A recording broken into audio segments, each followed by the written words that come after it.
Assalamualaikum warahmatullahi wabarakatuh. Kami dari kelompok 7 akan mempresentasikan hasil pekerjaan kami dalam mata kuliah Perspektif Global, materi Perkembangan Masyarakat Industri dengan dosen pengampu Profesor Dr. Arifin Maksum, MPD. Nah, sebelumnya kami akan memperkenalkan diri terlebih dahulu. Nama saya Azelin Cenania Pinondang dan teman saya yang lain adalah Agnes Ananda Purba dan Dinda Putri Ayu Pertiwi. Baik, kita akan mulai ke materi. Baik, yang pertama kita akan membahas tentang revolusi industri. Pertama-tama saya akan menjelaskan tentang pengertian masyarakat. Society atau masyarakat adalah orang atau sekelompok orang yang membentuk suatu sistem semi tertutup atau semi terbuka yang sebagian besar interaksinya adalah antara individu-individu yang berada dalam kelompok tersebut. Perkembangan masyarakat yang cukup pesat bisa kita lihat dengan membandingkan kehidupan masyarakat pada zaman dahulu dengan zaman sekarang. Selanjutnya, ada pengertian revolusi industri. Revolusi industri 4.0 atau yang sering disebut dengan cyber physical system merupakan revolusi yang menitik beratkan pada otomatisasi serta kolaborasi antara teknologi cyber. Revolusi 4.0 ini sendiri muncul di abad ke-21 dengan ciri utama yang ada adalah penggabungan antara informasi serta teknologi komunikasi ke dalam bidang industri. Dengan kemunculan revolusi ini mengubah banyak hal di berbagai sektor, di mana yang pada awalnya membutuhkan banyak pekerja untuk menjalankan operasionalnya, sekarang digantikan dengan penggunaan mesin teknologi. Dalam dunia industri, hal ini berdampak signifikan pada kualitas kerja dan biaya produksi. Namun, sesungguhnya, tidak hanya industri, seluruh lapisan masyarakat juga bisa mendapatkan manfaat umum dari sistem ini. Selanjutnya saya akan membahas tentang perkembangan revolusi industri 1.0 hingga 4.0. Pada masa di mana belum terjadi revolusi industri pertama, manusia membuat barang dan jasa hanya dengan menggunakan tenaga manusia, tenaga hewan, tenaga air, atau tenaga angin. Tentu saja semuanya memiliki keterbatasan, baik dalam hal jumlah yang dapat diproduksi, kecepatan produksi, maupun efisiensi dan efektivitasnya. Keterbatasan tenaga manusia atau hewan itu pada gilirannya tergantikan oleh tenaga air atau tenaga angin sebagai sumber energi dalam proses penggilingan. Namun, tenaga uap dan angin pun juga memiliki masalah dengan tempat atau lokasi sumber tenaganya. Sumber tenaga tersebut cuma bisa didapat di daerah yang dekat dengan air terjun atau di daerah yang berangin saja. Nah, pada saat revolusi industri pertama muncul, mulailah tercipta kondisi yang mempengaruhi banyak aspek kehidupan manusia. Akibat adanya perubahan dalam skala yang masif dan global itu, maka proses produksi atau jasa yang awalnya sulit, butuh waktu, serta proses yang relatif lama, maka semua kendala itu dapat teratasi. Hanya saja, untuk itu sebagai konsekuensinya dibutuhkan biaya atau modal yang cukup besar agar dapat menjadikannya lebih mudah, lebih cepat, serta lebih murah dalam proses produksinya. Revolusi industri pertama atau yang sering disebut juga dengan istilah revolusi industri 1.0 dimulai pada tahun 1776, yakni dengan ditemukannya mesin uap oleh James Watt. Meski bukan mesin uap pertama, namun kelebihan mesin uap James Watt ini memiliki efisiensi yang jauh lebih bagus dibandingkan mesin uap sebelum tahun 1776. Mesin uap ini menggunakan bahan bakar kayu dan batu bara. Sebagai bukti efisiensinya, mesin uap ini dapat mentenagai kapal-kapal selama 24 jam full.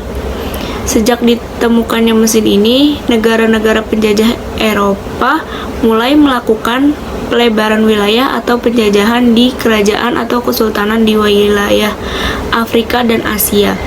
Selain penjajahan, dampak lainnya akibat penggunaan mesin uap yang masif untuk menghasilkan bermacam produk industri adalah tentu saja pencemaran lingkungan.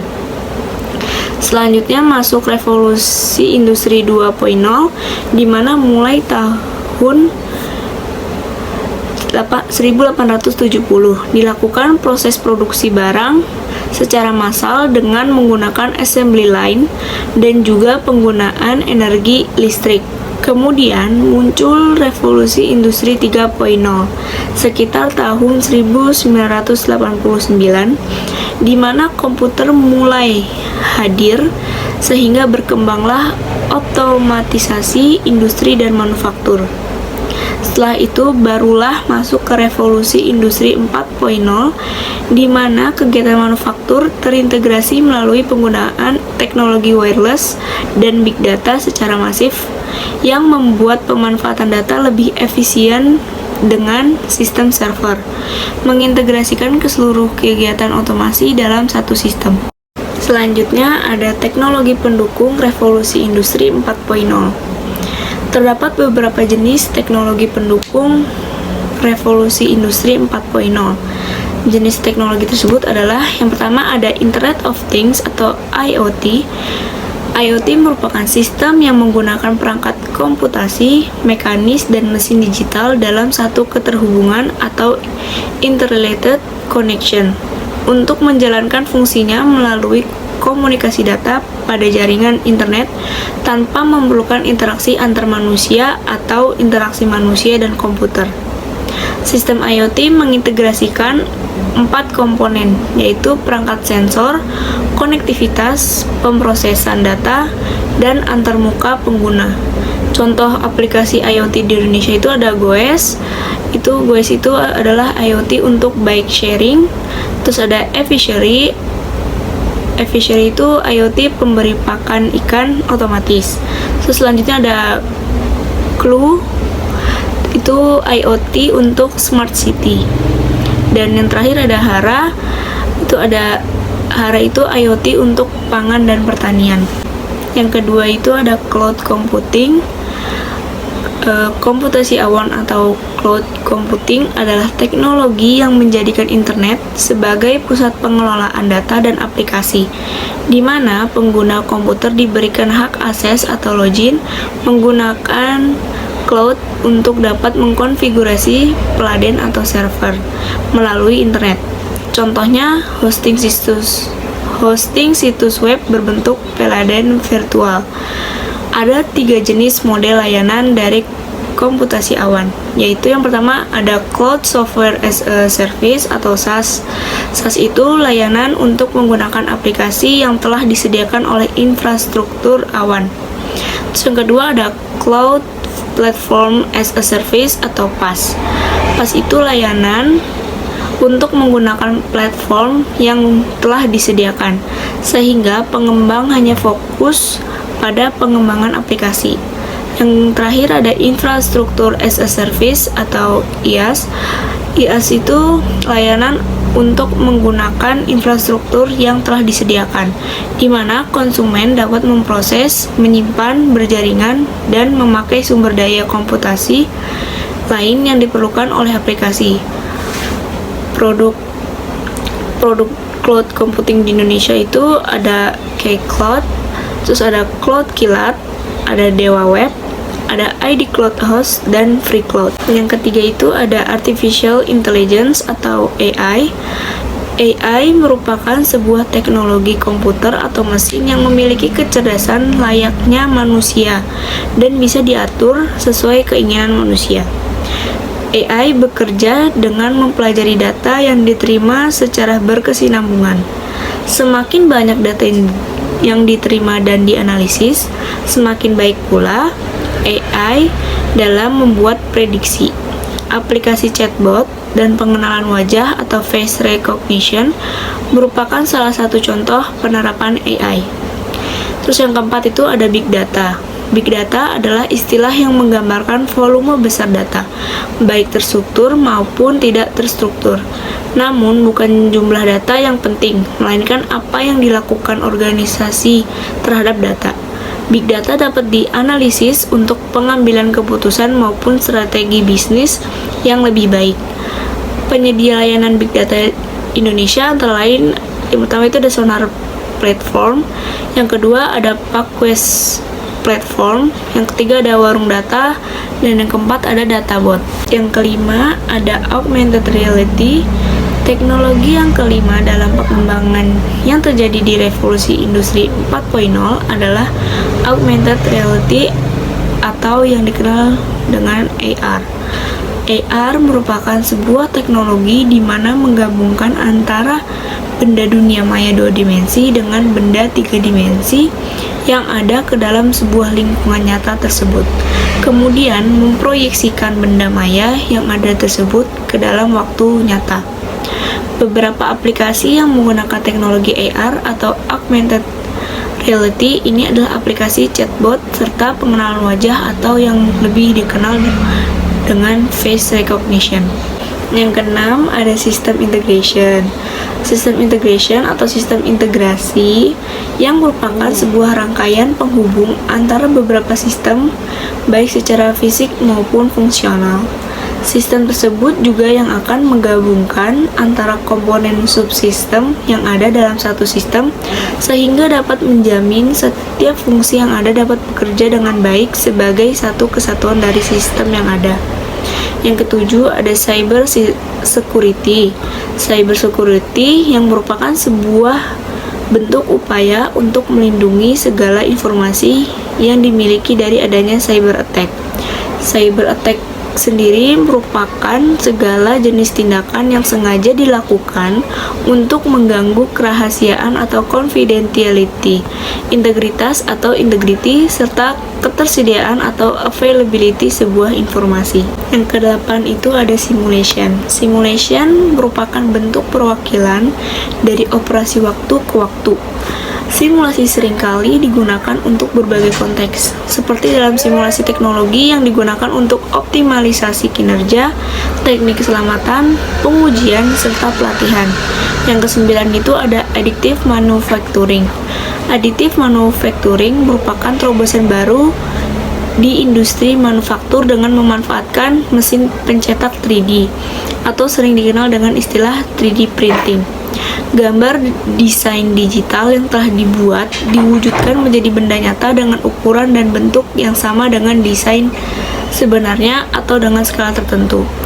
Teknologi additive manufacturing mampu memproduksi lebih banyak desain dan memproduksi barang yang tidak bisa dibuat dengan teknologi manufaktur tradisional. Prinsip rancangan dalam revolusi industri 4.0 dalam membantu perusahaan untuk mengidentifikasi serta mengimplementasikan skenario dalam revolusi industri 4.0 terdapat 4 prinsip rancangan. Yang pertama itu ada interoperabilitas atau kesesuaian yang prinsip ini terdiri dari kemampuan mesin, sensor, perangkat, serta manusia untuk berhubungan maupun berkomunikasi satu sama lainnya melewati IoT maupun IOP. Prinsip kedua itu ada transparansi informasi. Prinsip ini merupakan bentuk dari kemampuan sistem informasi untuk menciptakan salinan fisik dan membuatnya ke bentuk visual yang dilakukan dengan cara memperkaya model pabrik digital yang ada dengan data sensor. Prinsip ini membutuhkan pengumpulan data sensor dalam bentuk mentah agar dapat menghasilkan sebuah informasi konteks yang memiliki nilai yang tinggi. Yang ketiga ada bantuan teknis. Bantuan teknis ini dibagi menjadi 2. Yang pertama itu kemampuan sebuah sistem bantuan yang digunakan dalam membantu seseorang dengan mengumpulkan serta membuat sebuah visualisasi dari informasi yang ada secara menyeluruh agar dapat membuat keputusan yang bijak serta menyelesaikan masalah genting dalam waktu singkat. Yang kedua itu kemampuan sistem cyber fisik yang dapat digunakan untuk membantu manusia secara fisik yang dapat dilakukan dengan serangkaian tugas yang kurang menyenangkan, terlalu berat, atau bahkan tidak aman bagi manusia untuk melakukannya.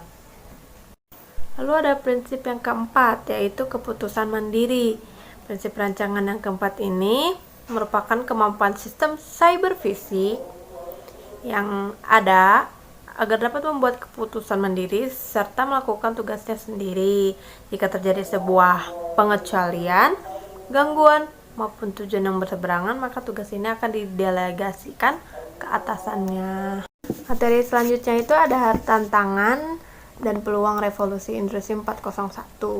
Tantangan atau ancaman secara global era digitalisasi pada revolusi industri 4.0 akan menghilangkan sekitar 1 hingga 1,5 miliar pekerjaan sepanjang tahun 2015 hingga 2025 karena digantikannya posisi manusia dengan mesin otomatis. Diestimasikan bahwa di masa depan 65% murid sekolah dasar di dunia akan bekerja pada pekerjaan yang belum pernah ada di saat ini, menurut Department of Labor Report US.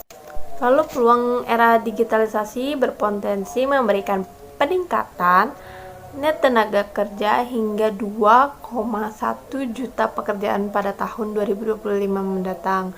Terdapat potensi pengurangan emisi karbon kira-kira 26 miliar metrik ton dari 3 industri, yaitu elektronika, logistik, dan otomotif dari tahun 2015 hingga 2025. Oleh karena itulah, keunggulan iptek di bidang tekno-elektro, teknik mesin, teknik kimia, informatika, dan bidang-bidang teknik lainnya menjadi penting untuk dikuasai oleh SDM Indonesia.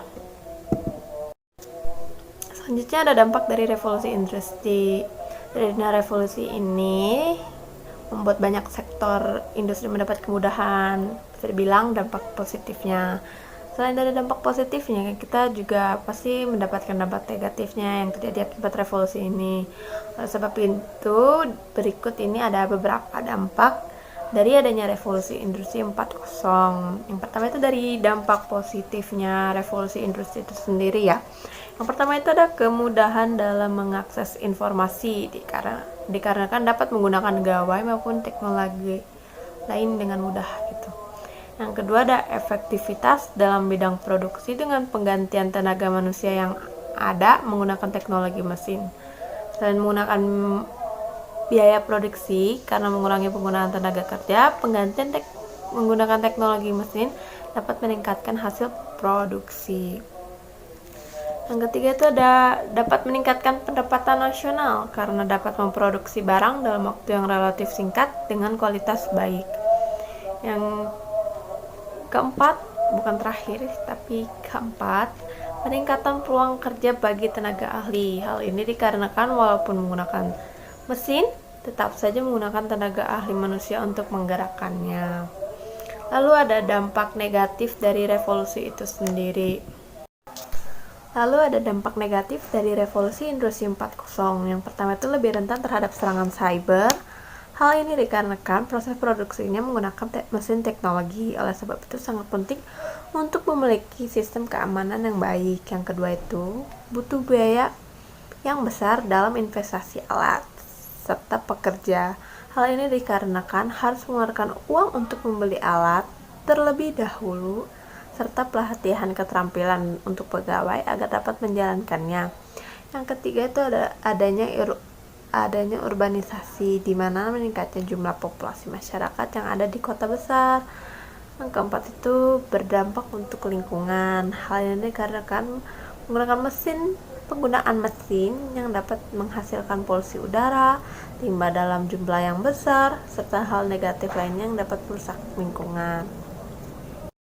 Materi selanjutnya yang akan kita bahas adalah tentang society atau masyarakat. Nah, sebelumnya mari kita mengetahui dulu apa pengertian dari society. Society atau masyarakat adalah orang atau sekelompok orang yang membentuk suatu sistem semi tertutup atau semi terbuka, yang sebagian besar interaksinya adalah antar individu yang berada dalam kelompok tersebut. Perkembangan masyarakat yang cukup pesat bisa kita lihat dengan membandingkan kehidupan masyarakat pada zaman dahulu dengan zaman sekarang. Adanya Society 5.0 menggambarkan bentuk kelima dari kemasyarakatan dalam sejarah perkembangan kehidupan manusia. Oke, materi selanjutnya yaitu di sini saya akan menjelaskan Society 1.0 until 5.0. Jadi, kita akan mulai dari Society 1.0 Hunting and Gathering. Dalam perkembangan Society 1.0, Homo sapiens atau biasa disebut dengan manusia modern mengalami perubahan pola pikir. Perubahan ini membuat mereka bisa mendirikan sebuah peradaban. Homo sapiens sendiri adalah manusia purba yang dinilai paling serupa dengan manusia modern. Diasumsikan Homo sapiens hidup sekitar 70.000 sampai 1.000 tahun yang lalu. Pada masa Society 1.0, masa ini manusia cenderung menghabiskan waktu dengan berburu, mencari makan, dan mengembara atau nomaden dari satu tempat ke tempat lainnya. Pada masa ini juga, manusia sudah mampu untuk membuat peralatan sederhana dan memanfaatkan alam. Contohnya yaitu membuat api, kemudian yang akan digunakan untuk memasak hingga mempertahankan diri mereka dari ancaman makhluk buas. Kemudian kita masuk ke Society 2.0 Agricultural. Perkembangan Society 2.0 ini disebut juga sebagai Agricultural Revolution. Pada masa ini, manusia tidak lagi melakukan perburuan untuk mencari makanan dan berpindah tempat. Manusia mulai bercocok tanam demi memenuhi kebutuhannya. Selain itu, manusia juga mulai menetap di satu tempat dan membuat koloni yang lebih besar. Manusia pada masa Society 2.0 membangun peradaban dan masyarakat yang lebih kompleks dan fokus meningkatkan segala ilmu pengetahuan. Perkembangan tersebut yang akhirnya menciptakan kerajaan-kerajaan dan mengenalkan sistem tulis-menulis. Selanjutnya kita masuk ke Society 3.0 atau industrial. Pada masa ini, populasi manusia mencapai angka yang cukup tinggi. Hal ini membuat kebutuhan sandang, bahan pangan, dan papan kian meningkat. Di sisi lain, kemampuan manusia di dalam perkembangan Society 2.0 masih terbatas dalam memproduksi barang atau makanan. Memasuki Society 3.0, manusia menciptakan terobosan baru dengan membangun pabrik untuk memproduksi sesuatu yang bertujuan memenuhi kebutuhan manusia.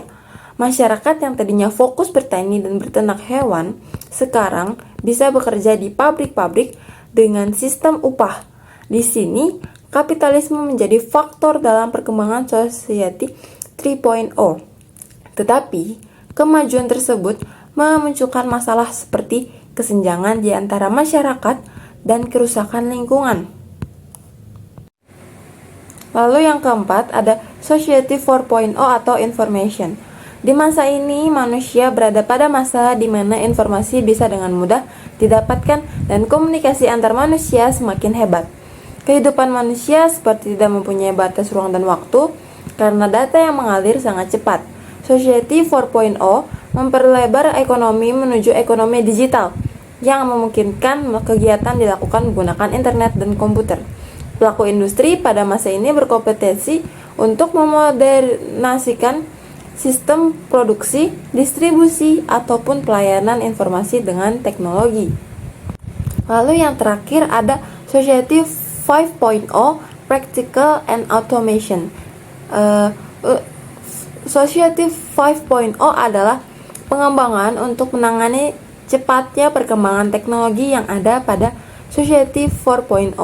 Bisa dikatakan, Society 5.0 menitik beratkan pada kehidupan cepat dan terintegrasi dengan teknologi serta membuat kehidupan manusia menjadi efektif dan efisien. Segala hal akan menjadi mudah dengan kecerdasan buatan. atau artificial intelligence, seperti robot yang mengambil alih suatu pekerjaan. Perkembangan society di masa ini diperkirakan akan memberikan efek positif terhadap masalah-masalah sosial. Saya akan membacakan kesimpulan dari materi yang telah kami presentasikan hari. Revolusi industri 4.0 atau yang sering disebut dengan cyber physical system merupakan revolusi yang menitik beratkan pada otomatisasi serta kolaborasi antara teknologi cyber. Teknologi pendukung revolusi ada 9, sementara prinsip rancangan revolusi industri ada 4. Revolusi industri memiliki tantangan juga peluang. Revolusi industri 4.0 mempunyai dampak positif dan dampak negatif. Society atau masyarakat adalah orang atau sekelompok orang yang membentuk suatu sistem semi tertutup atau semi terbuka yang sebagian besar interaksinya adalah antara individu-individu yang berada dalam kelompok tersebut. Terdapat 5 perkembangan dari society, yaitu Society 1.0 hunting and gathering, Society 2.0 agricultural, Society 3.0 industrial, Society 4.0 information, dan yang terakhir Society 5.0 practical and automation. Demikian materi yang bisa kami sampaikan pada video kali ini. Mohon maaf bila ada kekurangan dan salah-salah kata. Semoga materi yang kami sampaikan ini dapat berguna dan bermanfaat bagi yang menonton dan melihatnya. Kami pamit undur diri. Terima kasih. Wassalamualaikum warahmatullahi wabarakatuh.